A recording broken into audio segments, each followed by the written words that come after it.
যাচ্ছিস রায়ন? কোথায় যাচ্ছিস বল? কি কিনতে যাচ্ছিস? সাইকেল কিনতে? কে তোকে সাইকেল কিনতে দেবে? তুই কথা শুনে তো সাইকেল কিনতে চ না দিচ্ছি। কোথায় যাচ্ছিস তুই?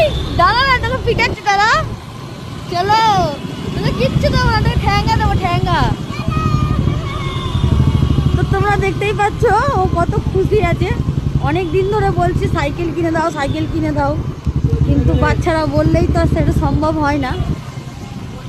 সাইকেলের জন্য পয়সাও লাগে। তো আর তোর আব্বু যাবো ছেলেকে সাইকেল কিনে দেবেই দেবে বলেছে, দেবেই দেবে। তো যাচ্ছি এখন চন্দননগরে, সাইকেল একটা দেখি কিরকম পাই। মানে আমার বাবু যখন 6 মাসের ছিল জানো তো, তখন ওর নানু তখন একটা এই ছোট সাইকেল কিনে, ছোট সেই রিক্সার মতন হয় ওগুলো কিনে দিয়েছিল, কিন্তু তখন ও চালাতেই পারতো না।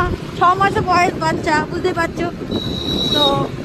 আজ এখন 4 বছর বয়স হয়ে গেল, কিন্তু এখন সাইকেল চালানোর বয়স, কিন্তু এখনই কিনে দেওয়া হচ্ছিল না। তো দেখি আজকে কি একটা সাইকেল পাই, চলো ওখানে যেয়ে দেখা হচ্ছে।